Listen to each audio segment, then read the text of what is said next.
सुकमा से खबर, जहां तुमलपाड़ मुठभेड़ में सुरक्षा बलों को कामयाबी मिली है। स्नाइपर स्पेशलिस्ट सहित 3 नक्सली मारे गए हैं। मारे गए नक्सलियों में 2 महिला नक्सली शामिल हैं और मुठभेड़ में मारे गए नक्सलियों की पहचान कर ली गई है। तीनों नक्सलियों पर 5-5 लाख का इनाम था और स्नाइपर स्पेशलिस्ट जन मिलिशिया कमांडर भी ढेर हुआ है। तो सीएनएम कमांडर पोडियम गंगी मुठभेड़ में ढेर हुआ है और एरिया कमेटी सदस्य सोड़ी गंगी भी इसमें मारी गई है।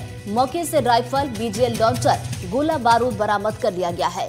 तो ये बड़ी खबर सुकमा से आप तक पहुंचा रहे हैं। एक बड़ी कामयाबी यहां पर सुरक्षा बल के जवानों को मिली है। तुमलपाड़ में ये मुठभेड़ चल रही थी जिसमें 3 नक्सलियों को मार गिराया गया है। ज्यादा जानकारी के साथ हमारे सहयोगी सलीम शेख हमारे साथ जुड़ गए। सीधा हम रुख करेंगे। सलीम, इस मुठभेड़ में सुरक्षा बल के जवानों को बड़ी कामयाबी मिली है। अभी ताजा अपडेट आपके पास क्या कुछ है इस मुठभेड़ से जुड़ी हुई? एक बड़ी सफलता मिली है सुरक्षा बलों को। सुरक्षा बलों ने 3 माओवादियों को मार गिराया है, जिसमें से 2 महिला नक्सली हैं और 1 पुरुष नक्सली है और तीनों माओवादियों की शिनाख्त हो गई है। और स्नाइपर स्पेशलिस्ट बताया जा रहा है माड़वी देवा, जिस पर 5 लाख का इनाम था। इसके अलावा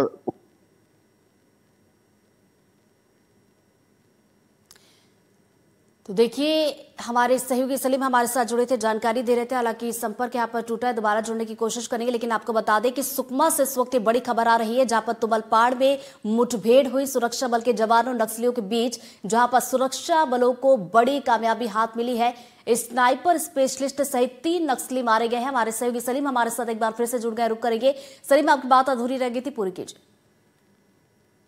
जी बिल्कुल, जिस तरह से जो सुरक्षा बलों ने आज एक बड़ा ऑपरेशन लॉन्च किया था, उस ऑपरेशन में एक बड़ी सफलता हाथ लगी है, जिसपे 3 माओवादियों को सुरक्षा बलों ने मार गिराया है। स्नाइपर स्पेशलिस्ट है माड़वी देवा, जिस पर 5 लाख का इनाम था। इसके अलावा 2 महिला नक्सली भी शामिल हैं जो एसीए मेंबर के पद पर काम कर रहे थे। और इसके अलावा कई माओवादियों को मुठभेड़ में गोलियां लगी हैं, जिन्हें पुलिस ने दावा किया है कि उनका पीछा किया गया। हालांकि घना जंगल और पहाड़ी होने के कारण पुलिस उनका पीछा नहीं कर पाई, लेकिन घटनास्थल के सर्चिंग करने पर मौके से 303 राइफल, बीजीएल लॉन्चर समेत कई जो विस्फोटक सामग्री है वो बरामद की गई है। नक्सल साहित्य भी मौके से बरामद किया गया है।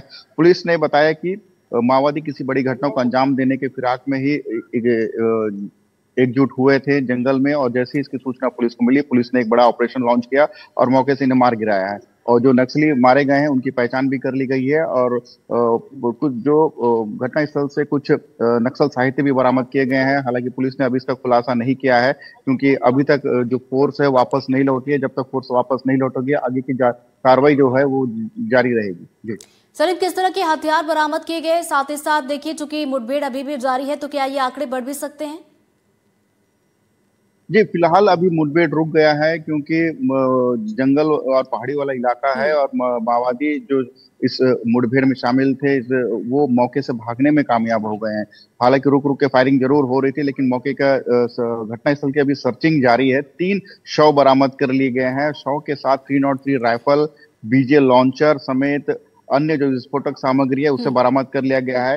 बस जो प्रारंभिक रिपोर्ट जो अभी मिल पाई है, इतना ही खुलासा पुलिस ने किया है। जैसे ही फोर्स वापस लौट आएगी, उसके बाद एक पुलिस ब्रीफिंग होगी, विस्तार से बताया जाएगा कि कौन कौन नक्सली उस मुठभेड़ में शामिल थे और जिन्हें गोलियां लगी हैं। हालांकि 2-3 डेड बॉडी बरामद कर लिए गए हैं और पुलिस का दावा है कि ये तीनों नक्सली लंबे समय से पुलिस के पकड़ से बाहर थे। पुलिस लगातार इनकी सर्चिंग कर रही थी और तुमलपाड़ का जो इलाका है, ये 3 नक्सलियों को मार गिराया गया, पहचान इनकी कर ली गई है। अब ब्रीफिंग होगी तब और जानकारियां सामने निकल कर आएंगी। नजरें बना रखिएगा सलीम। फिलहाल शुक्रिया जानकारी के लिए।